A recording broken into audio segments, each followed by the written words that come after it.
I'm following my passion of being a K-pop idol. Do I have a backup plan? No, I do not. It's kind of risky. Hi, I'm June, and this is how to be a K-pop star.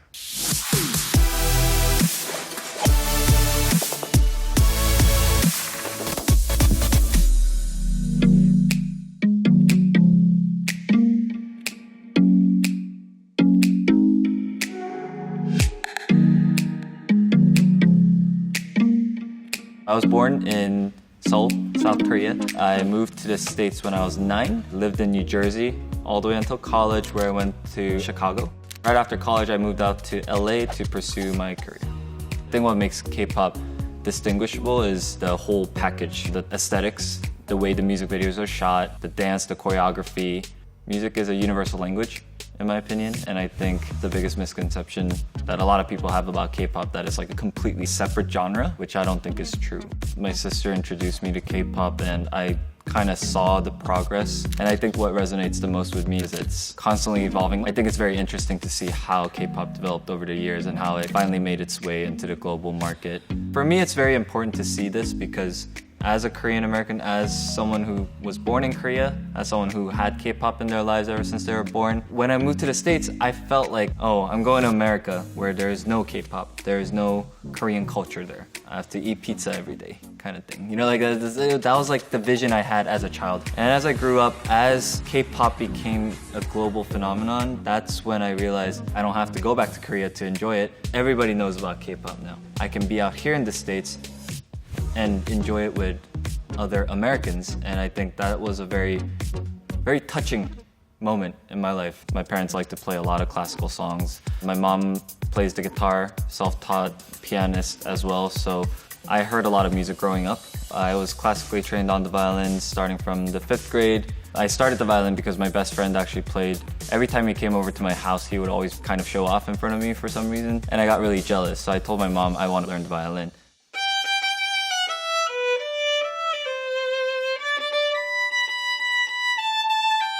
So I'm currently recording a cover of a K-pop song. I add like a lot of harmonies, I add a bunch of layers because I like it when it feels very orchestral. So like this career kind of goes all the way back to when I started YouTube. At first my family, they were very worried because they didn't want me to put myself in like such a public scene, I guess. And there was this like one like talent show that I did that I won, and my parents were there. And after they saw me win that talent show, my dad was like, "This is really cool. You should keep pursuing it." My dad was definitely my #1 fan, but he passed away in 2017. When I lost him, I really couldn't play the violin anymore at that point. It was a really rough 2 years for me to kind of get back on my feet, and I think I finally got back on my feet maybe like 2 months ago. It was my sister's 30th birthday, so I did a cover dedicated to her. While making that cover, I finally kind of felt that spark of passion again. So I posted like another cover and another one, and I'm finally kind of accepting the loss of my dad, and the passion that I lost from that incident is finally coming back, which is why I think I'm off to a good start in 2020. When I learn a cover, usually it's a song I've been listening to for a really long time, so I already kind of know it. If I'm learning a new song, I would just listen to like a section over and over again and just try to figure out the melody. The song's kind of hard because it's an EDM song. So to make it interesting, I would probably make up melodies and such, kind of like overlay along with the vocals. What made me want to pursue this career? One, I loved music growing up ever since I was young, and two, my YouTube career especially kind of put two of my passions hand in hand, film and music. This is my 1 million subscriber golden play button from YouTube. I think the best moment of my career was KCON, because I was there standing next to these other K-pop idols and I felt like I made it. I think I'm finally at a point where I understand where I want to go with my music, my original music. I did one single in 2017, one single in 2018, and last year I dropped an EP with 3 songs on it. I was trying to figure out what kind of message I wanted to convey, what my color was, and I think I kind of finally figured that out. I went to Korea 9 times. One of my closest friends is a producer, and I write my songs and produce with him. He's based in Korea. I shoot most of my music videos in Korea, and all the dance in my original songs were also choreographed by Koreans. I'm able to get probably like the most authentic K-pop form, being able to work in Korea with all these people. So last month, I got back to doing violin covers by doing a cover of BTS's Black Swan. Do not know how many views that has right now, but last time I checked, it passed like 500,000. BTS has power. Last week, I filmed another cover of ATEEZ's Answer. I think ATEEZ is like the next BTS, to be honest. Shit. I also practiced my original song, Switch. Switch. 아야야야 미쳐버렸다. Right 내 뒤에 타.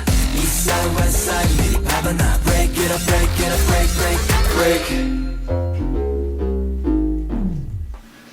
Should practice that more. What did I do yesterday? I wasn't gonna do anything. I had back pains. I realized I'm getting old. If you sleep wrong once, that back pain lasts way longer than it should. It was my birthday yesterday. I was just gonna stay home all day. But then my friend Riley actually was like, I made a reservation for dinner. It's very hard to convince me to leave my house when I don't want to leave the house.